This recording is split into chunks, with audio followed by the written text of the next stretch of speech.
पहुंच चुकी है, जो कि इंडिया के लिए एक चौंका देने वाली खबर है। जी हाँ, आप बिल्कुल ठीक सुन रहे हैं। पाकिस्तान की आर्मी को बांग्लादेश में इंडियन चिकन नेक कॉरिडोर के करीब तैनात किया गया है, जिस पर इंडियन मीडिया ये क्लेम कर रहा है कि बांग्लादेश पाकिस्तान की आर्मी के साथ मिलकर इंडिया पर अटैक करने की तैयारी कर रहा है। तो लिहाजा देखना यह है कि बांग्लादेश सीना चौड़ा करके इंडिया के सामने खड़ा रहेगा या फिर मिट्टी में मिल जाएगा, क्योंकि इंडियन आर्मी को कभी भी ऑर्डर मिल सकते हैं कि वो बांग्लादेश में घुसे और मारे। नमस्कार दोस्तों, मैं अंकित कुमार। खबर सुनने में आ रही है कि पाकिस्तानी सेना में जाकर बस गई है और वो भारत और बांग्लादेश के बीच एक चिकन नेक जो सीमा होती थी, वहाँ पे उनको तैनात किया गया है। इससे शंका हो रहा है कि बांग्लादेश में कुछ बड़ा होने वाला है और जिससे भारत सरकार इस पे क्या स्टैंड लेगी, क्या सेना उस पे कुछ कार्रवाई करेगी, इसको देखते हुए क्या आगे होता है। क्या बांग्लादेश में हिंदुओं के साथ अत्याचार और बढ़ सकता है? क्या वहाँ पे कट्टरपंथी विचारधारा वहाँ पर पनप सकते हैं? इससे क्या अधिक हिंदुओं के साथ अत्याचार हो सकता है? आइए इस पर पाकिस्तानी क्या कहते हैं, आइए हम लोग देखते हैं। वजह से ये जो है ना वो अब हो रहा है, तो लग रहा है कि ये, क्योंकि ये सिचुएशन ऐसी है जिसमें बहुत बड़ा जो है ना ये कदम लग रहा है। अदरवाइज अब से जो है ना वो शेख हसीना वाजिद होती है और अब से जो है ना वो 1 ईयर बैक जो है ना वो यही चीज हुई होती तो ये नॉर्मल थी। लेकिन क्योंकि अभी जिस तरह से टेंशन चल रही है बांग्लादेश में और इंडिया में, तो इसको पोर्ट्रे किया जा रहा है कि जस्ट लाइक ये कि ये 2 in 1 जो है ना वो कंडीशन ड्रॉप हो रही है। आप ये देखें कि शेख हसीना वाजिद का तख्ता पलटे काफी महीने गुजर चुके हैं, लेकिन उसके बावजूद भी बांग्लादेश में हालात नॉर्मल होने की जो है तरफ आए नहीं है। अभी तक हम देख रहे हैं कि बांग्लादेश एहतजाजों की आग में जल रहा है। हालांकि हमें बड़ी उम्मीद थी कि मोहम्मद यूनुस आने के बाद वहां पे स्टेबिलिटी आ जाएगी, सियासी इस्तेकाम आ जाएगा। बेसिकली ये है कि सिर्फ और सिर्फ जो है ना वो गवर्नमेंट ही नहीं गई है, सारी की सारी जो स्टैब्लिशमेंट थी ना वो सारी की सारी गई है। वहां पे जजेस गए हैं, यूनिवर्सिटीज के वीसीज गए हैं, वहां पे जो है ना वो उनकी जो है ना वो मतलब टोटल जितने भी हेड्स थे ना वो गए हैं, सिवाय आर्मी के ना बाकी हर जो है ना वो सीट्स वेकेंट हो गई हुई थी। तो ऑब्वियसली उनको जो है ना वो फिल करना है, सूटेबल कैंडिडेट जो है ना वो वहां पे जो है ना वो लगाना है। तो ये ना टाइम लगता है और जब तक इलेक्शन नहीं होंगे और डेमोक्रेटिक गवर्नमेंट नहीं आएगी तब तक तो हम नहीं कह सकते कि ये जो है ना वो गवर्नमेंट बन गई है और अब जो है ना वो स्मूथली जो है ना वो चलना शुरू हो गया। और दूसरी बात ये है कि आफ्टर दैट जो है ना वो जिस तरह के क्राइसिस इंडिया के साथ जो है ना वो डेवलप हो गए हैं, क्योंकि ये कोई भी नहीं कर रहा था कि इंडिया जो है ना वो इतना बड़ा रिस्क लेगा कि जी शेख हसीना वाजिद को जो है ना वो बना देगा। क्योंकि जब इनिशियली जो है ना वो खबरें आना शुरू हुई थी तो यही था कि फॉर द टाइम बिंग वो इंडिया में गई है, उसके बाद जो है ना वो वेस्टर्न डेमोक्रेसीज में जो है ना वो कहीं पे भी चली जाएंगी तो वो वहीं पे जो है ना वो स्टे करेंगी। बट क्योंकि किसी और कंट्री ने उनको जो है ना वो पनाह दी नहीं है, तो ऑब्वियसली बात है क्योंकि इंडिया की वो पपेट रही है, तो इंडिया ने जो है ना वो इंडिया इतनी आसानी से शेख हसीना वाजिद को कभी भी बांग्लादेश के हवाले नहीं करेगा, क्योंकि शेख हसीना वाजिद ने बांग्लादेश में एक बहुत अरसे तक जो है वो हुकूमत की और उनके पास बांग्लादेश के बहुत सारे राज मौजूद है जो इंडिया के लिए बहुत ज्यादा फायदा रखते हैं, बहुत ज्यादा बेनिफिट रखते हैं। उससे ज्यादा मुझे लगता है ये वाला है, क्योंकि बहुत ये देर लोग की तक जो है मंशाएं ना वो, कभी नहीं काम क्योंकि आती इंडिया ने हेल्प की थी बांग्लादेश को पाकिस्तान और से अलग होने में, पाकिस्तान बहुत ठीक है, और साबित इस हुआ। चीज का जो है ना वो एक्नॉलेजमेंट जो है ना वो मोदी की तरफ से भी आई हुई है, वो भी इस चीज का क्रेडिट जो है ना वो ऑन करते हैं। सो बेसिकली ये चीज जो है ना वो हुई थी और उसके बाद सो एंड सो जो है ना वो यही चलता रहा है कि मुजीबुर रहमान से लेकर शेख हसीना वाजिद वो जो है ना वो प्रो इंडियन जो है ना वो रहे हैं। और बेसिकली उनकी फॉरेन पॉलिसी इस तरह से होती थी कि जिस तरह से जो है ना वो इंडिया वाले जो है ना वो लिख के दे रहे हैं और ये जो है ना वो बोल रहे हैं। लेकिन सर आपको लगता है कि जिस तरह मशरकी पाकिस्तान से बांग्लादेश बनने के बाद इंडिया ने जिस तरह बांग्लादेश को सपोर्ट किया एक लंबे अरसे तक और बांग्लादेश को जो इसी है वो तरीके मौशी से बस लिहाज से ऊपर चलता लेकर रहा। गया, बांग्लादेश में टेक्सटाइल इंडस्ट्री को बूस्ट मिला, ये बांग्लादेश की इकोनॉमी को पाकिस्तानी बूस्ट खुद ही मिला। आपको पछताएंगे लगता है उस आगे। तरह पाकिस्तान के सपोर्ट के साथ बांग्लादेश की मौशी और सियासी लिहाज से तरक्की हो सकेगी?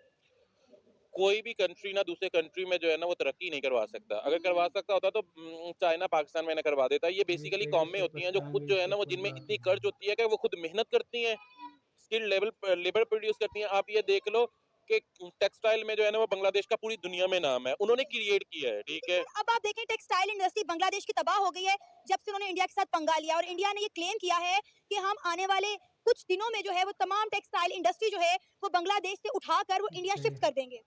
ये पॉसिबल नहीं है। कभी भी जो है ना वो इंडिया टेक्सटाइल में रहा ही नहीं है। ज्यादातर जो है ना वो नेम जो है ना वो फैसलाबाद पाकिस्तान का आता था या फिर जो है ना वो वहां का जो आता था, मेनली जो है ना वो सारी की सारी जगह पे पॉसिबल नहीं है। कोई भी कंट्री, अगर इंडिया इतना ही स्ट्रांग होता तो कनाडा ने जिस तरह से आंखें दिखाई थी, इंडिया जो है ना वो उनको दोबारा से जो है ना वो आंखें दिखा लेता। हालांकि आप ये देख लो, लेकिन क्या हुआ कि इंडिया उस पर जो है ना वो चुप हो गया। चाइना के साथ दिखाई थी, चाइना के साथ ट्रेड सस्पेंड करके दिखा देता, नहीं कर सका। कोई भी किसी भी कंट्री को, जो भी एक इंडिपेंडेंट कंट्री है, वो कोई भी किसी दूसरे कंट्री का कुछ नहीं बिगाड़ सकता। और जहां तक हो गया कि पाकिस्तान और इंडिया, पाकिस्तान और इंडिया ने इतनी जंगें लड़ी हैं, कौन सा जो है ना वो 1 ये फुट भी दोनों जो है ना वो किसी जगह पे एक दूसरे से जगह ले सके। सस्टेन तो वहीं पे किया हुआ है। ये नहीं इतनी समझ ज़्यादा पाएंगे हम। आर्मी, इतने ज़्यादा जो है ना वो पैसे लगाते हैं हर साल बजट पे। किसी ने एक चप्पा ज़मीन भी जो है ना वो नहीं ली है। तो जंग नहीं हो रही, लेकिन ये है कि हाँ, वो अगर बांग्लादेश समझता है कि अपनी बॉर्डर को सिक्योर करना चाहिए या उसके लिए किसी और से हेल्प लेनी चाहिए, जो पहले जो है ना वो उनका पार्ट रहा हो, तो देयर चॉइसेस, उनका राइट है। फर्स्ट ऑफ ऑल ये है कि पाकिस्तान और बांग्लादेश में जो बहुत से मामलात थे उनके ऊपर मतलब दूरियां थी, और ये हसीना वाजिद के बांग्लादेश से निकलने के बाद और उनकी डेमोक्रेटिक जो एक गवर्नमेंट बन रही है, ये एक अच्छी न्यूज़ है पाकिस्तान के लिए और स्पेशली पाकिस्तान और बांग्लादेश दोनों के लिए। दूरियां ख़त्म होंगी, उनके दरमियान पाकिस्तान और बांग्लादेश के दरमियान ट्रेड बढ़ेगी। और रही बात इंडिया की, वो एक नैरो थिंकिंग है उनकी, हालांकि अब वो दौर नहीं है, टेक्नोलॉजी का दौर है, अब वो जंगों का और वो मामला नहीं है कि एक दूसरे पे अटैक ही करना है तो दूसरे मुल्क को कमज़ोर करना है। पाकिस्तान इंडिया से बहुत पीछे है, हर लिहाज से पीछे है। आप इकॉनमी के लिहाज से देखें, आप पावर के लिहाज से पाकिस्तान देखें। बहुत बड़ा पावर है, अगर एटॉमिक हमारा कोई पावर है है। तो वो ईमान का जज्बा है हम लोगों में, तो हम इस चीज़ को लेते हैं। बाकी इंडिया बहुत उनकी डेवलपमेंट हो चुकी है, आईटी सेक्टर देखें, उनका मतलब पावर सेक्टर देखें, उनकी इकॉनमी देखें, हम बहुत पीछे हैं उनसे। लेकिन अब सर बाकी रही बात कि हाँ इंडिया ये क्या सोच रहा है, भारत वो की उनकी नैरो अर्थ थिंकिंग है, जो प्रभाव कि एक पड़ेगा। नेचुरल चीज़ है। भारत पे तो इसके ऊपर प्रभाव कुछ पड़ ही मतलब लेकिन रहा सर आप ये देखें ना कि है। पाकिस्तान ये की दोनों आर्मी जो शेर है आ रहे वो हैं, बांग्लादेश के राष्ट्रीय अंदर है। शेर है। जाहिर है एक लंबे अरसे तक बांग्लादेश को जो है वो इंडिया ने जैसे सपोर्ट किया है। जब बांग्लादेश इंडिया का वफादार नहीं ये हुआ तो जंगल हमारा में कैसे घूम होगा? रहे ये हैं, वही बांग्लादेश है जिसने 1971 में मशरकी ये पाकिस्तान चोरों से की बांग्लादेश बनने सरकार के है। लिए इंडियन आर्मी को पाकिस्तान के मुखालिफ खड़ा कर दिया था। अब ये देखें कि 1971 में वहाँ पे जो लोग अलहदा हुए हैं वो इंडियन नवाज थे, ठीक ठीक है। है, और वो काफ़ी टाइम वहाँ पे उन्होंने गुजारा है। मतलब हसीना वाजिद की आप हुकूमत देखें कितने साल रही है वो।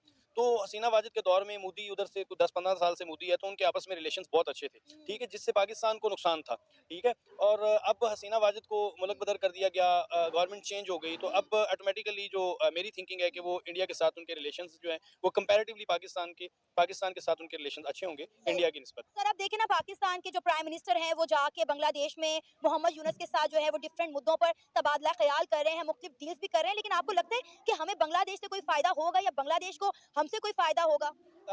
इससे पहले जब हसीना वाजिद की गवर्नमेंट ये थी, आप देखें कि जमात इस्लामी के कितने बुजुर्ग लोग, बड़े-बड़े लोगों को जो है ना वो हैंग किया गया। तो उस वक़्त पाकिस्तान ने भी तो बर्दाश्त किया ना, पाकिस्तान की जमात इस्लामी ने, और इस तरह। अब अगर पाकिस्तान और बांग्लादेश के मरासम अच्छे हो रहे हैं तो ये गुड न्यूज़ है, और इंडिया को आई थिंक सो पॉजिटिव सोचना चाहिए। लेकिन और इससे पाकिस्तान की भारत को आर्मी कोई अगर बांग्लादेश घबराने में की गई है तो बात ज़रूरी नहीं नहीं है, है कि वो सिर्फ़ क्योंकि इंडिया के ऊपर अटैक करने के लिए या इंडिया को अगर नुकसान ऐसी पहुँचाने के लिए बात किया रहेगी गया है। तो भारत आपको की पता है कि हमारी पावर जो सेना है वो जो कहाँ है पे है, हमेशा ठीक है? तो साथ पाकिस्तान की रहेगी। आर्मी अगर बांग्लादेश में गई है तो ये और जिस मतलब तरह इन गुड पाकिस्तानियों को सेंस इंडिया को इसको सिखाया है कि पॉजिटिव लेना चाहिए, और बांग्लादेश पाकिस्तान और बांग्लादेश के दरमियान ये अगर मार हालात अच्छे हैं खाने तो आएंगे बड़ी पॉजिटिव लेकिन बात सर है। आप ये देखें ना सेना कि यहाँ इंडियन पे आर्मी को अगर बांग्लादेश मौका की मिल जमीन गया पे या उन्हें लगाया ऑर्डर दे गया दिया है, जाए कि भाई आप तो वो बांग्लादेश में मारेंगे घुसें तो और खाएंगे, जाके मारें, जो तो फिर मार क्या होगा? खाएंगे क्या बांग्लादेश टिक कर फिर जो है सही हो इंडिया का जाएंगे, मुकाबला फिर करने लौट में जाएंगे। कामयाब होगा? मुझे जो लगता है ये इसी एआई का तरीके से दौर है, लोग का और यहाँ चलता पे है। पावर जो है उसको मतलब यूज़ करना अक्लमंदी नहीं है, और मुझे लगता है कि इंडिया ऐसा नहीं करेगा, क्योंकि ये पावर का दौर नहीं है, ठीक है। और रही बात, अगर इंडिया कोशिश करता है इस तरह का कोई अटैक करने की, तो बांग्लादेश के साथ दूसरे भी इस्लामिक कंट्रीज हैं, पाकिस्तान भी है। पाकिस्तान एक एटॉमिक पावर है, बांग्लादेश नहीं है, लेकिन पाकिस्तान उसका साथ देगा। और रही बात, आपने कहा कि बांग्लादेश ने इंडिया के साथ वफा नहीं की, तो इस तरह की बात नहीं है। उसकी रीज़न ये है कि हसीना वाजिद के दौर में इंडिया के साथ उनके मुनासिब अच्छे थे, ठीक है, वो इंडियन नवाज गवर्नमेंट थी। अब लेकिन तो सर देखिए शेख हसीना वाजिद की दौरे हुकूमत में बांग्लादेश में डेवलपमेंट भी तो बड़ी हुई है। हम इस चीज़ को नज़रअंदाज नहीं कर सकते कि जब मशरकी पाकिस्तान से बांग्लादेश बना तो 95% जो है इंडिया ने बांग्लादेश को सपोर्ट किया था, तभी बांग्लादेश में डेवलपमेंट हुई थी। हमारी कमज़ोरी थी जिससे इंडिया ने फ़ायदा उठाया, बांग्लादेश को सेपरेट किया। बांग्लादेश जो है उसको सेपरेट करने में इंडिया का बहुत बड़ा हाथ है। वो अपने मकसद में कामयाब हुए। जब वो अपने मकसद में कामयाब हुए, उन्होंने वहाँ पे इन्वेस्ट किया, ज़ोर लगाया, उसको डेवलप किया। नो डाउट बांग्लादेश ने बहुत हम्म मतलब तरक्की की, क्लास है। ठीक है? 1971 के बाद उन्होंने अपने आप को हमें नहीं लगता है कि जो बांग्लादेश ने ये काम किया है, ये लगता है इतिहास फिर दोहराने वाला है और फिर से भी इनको लोग को भारत की भी याद आएगी और जब भी याद आएगी, आवश्यकता पड़ेगी, फिर वो भी भारत की ही शरण में बांग्लादेशी आएंगे। याद कीजिए जब भारत और जिस तरह से 1971 में बांग्लादेश को एक अपना अधिकार दिया और वहाँ की जनता को तो पाकिस्तानी सरकार से इस तरीके से छुड़ाया, वहाँ की सेनाओं के अत्याचार से इस तरह से छुड़ाया और उन लोग को आज बांग्लादेशियों को इतिहास लगता है भूल गए हैं। किस तरीके से पाकिस्तानी सेना बांग्लादेशियों पर अत्याचार करती हुई नज़र आ रही थी और जो के लिए बांग्लादेश की भाषा अलग थी, बंगाली थी और पश्चिमी जो पाकिस्तान में जो चल रहा था उनकी भाषा अलग थी, उर्दू ही सिखा रहे थे। इसी तरीके से कई उनकी नस्लें भी चेंज पाकिस्तानी जो सेना थी वो करना चाहती थी। कई सारी बहन बेटियों की इज्जत लुटती थी। लेकिन आज ये बांग्लादेशी वहाँ की सरकार जो है, यूनिस की सरकार है, वो भी भूल गई है, वहाँ की जनता भूल गई है कि किस तरीके से बांग्लादेश के साथ इन पाकिस्तानियों जाहिलों ने किस तरीके से अत्याचार किया है। लेकिन बात करते हैं कि ये बांग्लादेश भी अगर पाकिस्तान वहाँ के आई हुई है, सेना अगर आई है, तो ये पाकिस्तानी भूल गया है, लगता है वहाँ गवर्नमेंट भूल गई है कि जब हम भारतीयों का ना हुआ, जो हम लोग के साथ इतना बड़ा दगाबाज कर गया बांग्लादेश, तो क्या पाकिस्तान का होगा? क्योंकि जो चोर-चोर की सरकार आई हुई है और नवाज़ शरीफ और यहाँ पर यूनिस जो सरकार है, इसी तरीके से चलती हुई नज़र आ रही है। लेकिन मित्रों डरने की कोई बात नहीं है, अगर ये दोनों इकट्ठा भी हो जाते हैं, तो इससे कुछ भारत का कुछ इफ़ेक्ट नहीं पड़ेगा। इतना पड़ सकता है कि जो बांग्लादेश था वो अकेले के अकेले एक जिहादी और पैदा हो गया, तो जिहादियों का ही मित्रता होती है। और इसी तरीके से अगर ये मित्रता रहेगी, तो हम लोग भी देखेंगे कैसी इनकी मित्रता चलती है और कितने दिन तक चलती हुई नज़र आएगी। और इस तरीके से अगर अब क्योंकि ये बांग्लादेश में जिहादियों की पैदावार ज़्यादा हो गई है और जो भारत में वो पाकिस्तानी कह रहे थे कि अगर भारत शेख हसीना को शरण ना देता तो इतना बड़ा कांड नहीं होता। हम ये नहीं मानते हैं कि अगर शेख हसीना किसी दूसरी कंट्री में जाती, तो क्या बांग्लादेश में जो हिंदुओं के साथ अत्याचार हुआ, उन्हें जेनोसाइड किया गया, मार दिया गया, धर्म परिवर्तन करा दिया गया, ये क्या नहीं होता? ये होता और ज़रूर होता, क्योंकि ये ऐसी मानसिकता कट्टरपंथी विचारधारा वहाँ पर पनप रही है। और आईएसआई जो वहाँ की संगठन पाकिस्तान की हुई, यूनिस की सरकार हुई, जो अमेरिका से इतना बड़ा फंडिंग किया गया, एकाएक शेख हसीना की जो सरकार थी, उनको गिराया गया, जो वहाँ के राष्ट्रपिता के रूप में माने जाते थे, उनकी मूर्ति तोड़ी गई। एक इसके पीछे बहुत बड़ी साजिश दिखाई पड़ रही थी। लेकिन वहाँ के जो पाकिस्तान के ये लोग बता रहे हैं कि हमारे साथ अगर बांग्लादेश ने आज हाथ पकड़ा है, तो हमें सहयोग करना चाहिए। लेकिन एक दिन ये वक़्त आएगा, खुद पाकिस्तान कहेंगे कि हम नाजायज़ ही इन बांग्लादेशियों के चक्कर में पड़ गए हैं। और बांग्लादेश की जो आर्थिक स्थिति है, वो अब खराब होती हुई नज़र आ रही है। क्योंकि ये भारत के साथ अपना रिश्ता बेकार करके ख़राब कर लिया गया है और भारत भी टेक्सटाइल कंपनियों को जो वहाँ पे गाड़ियों का पार्ट भेजा करती थी, उसको भी बंद कर दिया गया है। इसके कारण से वहाँ की जितनी भी पार्ट जो गाड़ियाँ बनती हैं, इंफ्रास्ट्रक्चर है, टेक्सटाइल कंपनियाँ हैं, वो स्वयं भारत में निवेश करेंगी और रिटर्न होकर के भारत में कंपनियाँ लगाएँगी।